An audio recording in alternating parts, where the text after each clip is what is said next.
My name is Elle, and I'm here to talk to you about God and bodies. You may have heard the quote, "You do not have a soul. You are a soul. You have a body," which has been going around on some memes on Facebook and other social media as this quote, which has been falsely attributed to Christian writer C.S. Lewis, except, newsflash, he didn't actually say that. Nope, he did not say that. But regardless, this sentiment and others like it are super popular within our own religious vocabulary and even in the wider secular society. The idea is that our souls are like these pure, floaty, twinkly, sparkly things, right? And our bodies are bad, evil, and wrong. They hold our souls captive until one day we die and our sparkly, twinkly souls float up to sparkly, twinkly heaven free at last. Souls, good. Bodies, bad. And most importantly, they are two completely different things. Wrong. You might wonder where this horrible idea came from. And there's a lot of people we could blame this one on, but I'm going to go ahead and blame Plato. Plato was a philosopher in Greece around 400-ish years before Jesus was born, and he is widely considered to be the most influential Western philosopher of all time. Along with Socrates and Aristotle, Plato laid the groundwork for what today is most of Western philosophy and Western science. He had some pretty interesting ideas, but the one we're going to focus on today is his concept of Platonic ideals. You see, Plato believed in these things he called ideals. There were these sort of universal things floating above us in pure abstraction. He called these things ideals, and for Plato, ideals were pure and good. And the reality to him was that things here on earth were mostly messed up and disappointing. Put more simply, to give an example, for Plato, the idea or essence of a tree was more tree-ish than an actual tree itself, like a particular tree rooted in dirt with leaves that fall and like gnarled branches and missing bark. That idea of a tree was more of a tree than an actual real tree. Huh?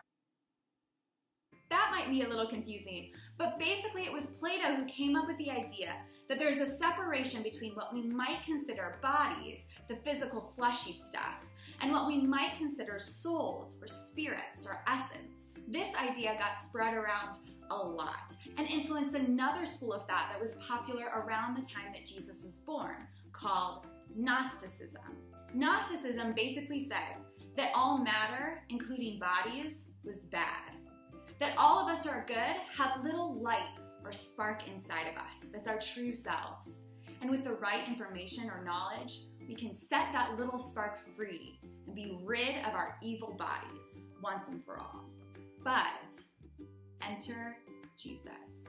Jesus totally subverted these ideas. Jesus turned the idea that bodies are bad completely upside down. Because Jesus was God in a body.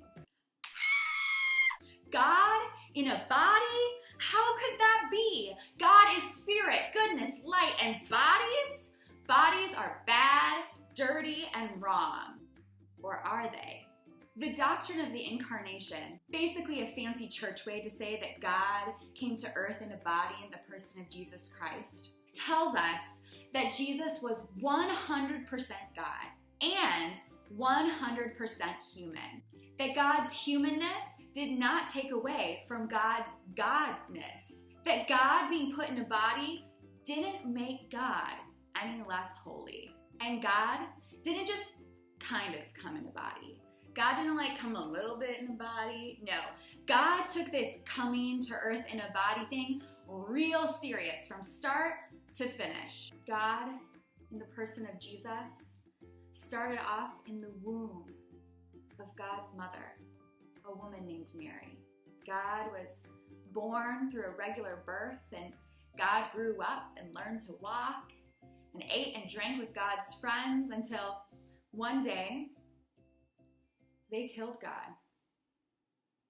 And when they put God up on that cross, when they put God's body up on that cross, they pierced God's skin and God bled real blood. And when God's friends took God down off that cross and cradled God in their arms, they bathed God's body in their real tears. But I know you know that it doesn't end there.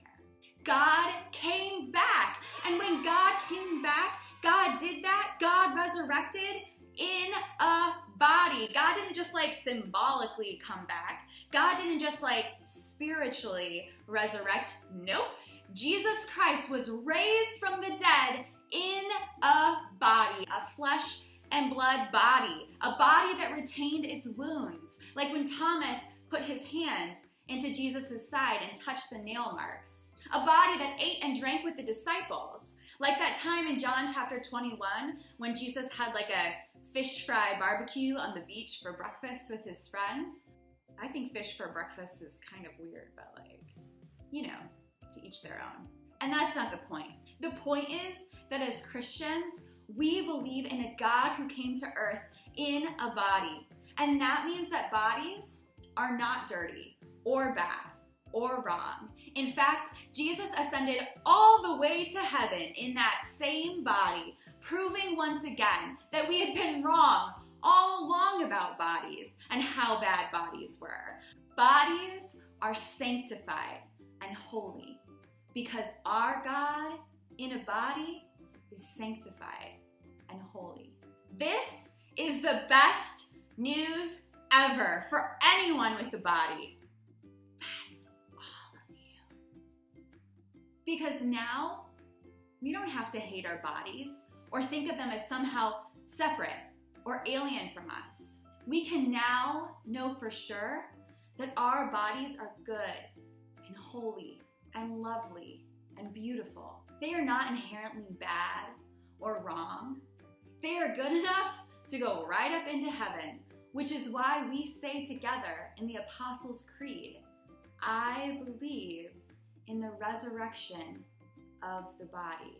And while this is really good news for everyone with a body, it is extra good news for those of us who have been hurt or oppressed because of our bodies. Our society is full of sin and loves to punish people for having bodies.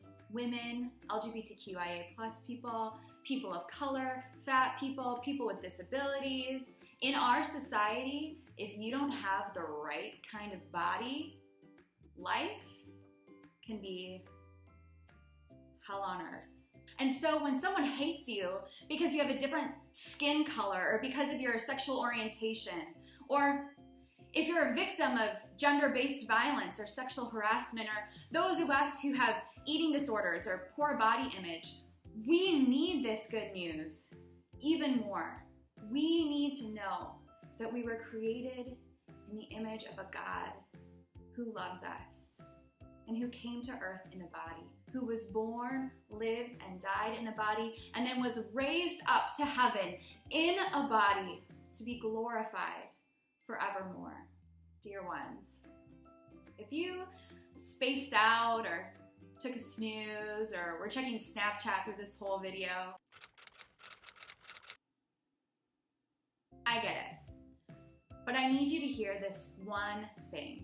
You are a whole person, body and spirit. You are beautifully and wonderfully made. No one has the right to harm you or make you feel unsafe or violate your good and precious body. You deserve to feel safe and feel good and have pleasure inside your body. Above all else, know that you are loved, wildly, recklessly, fantastically, beyond measure by the God who created you. Amen?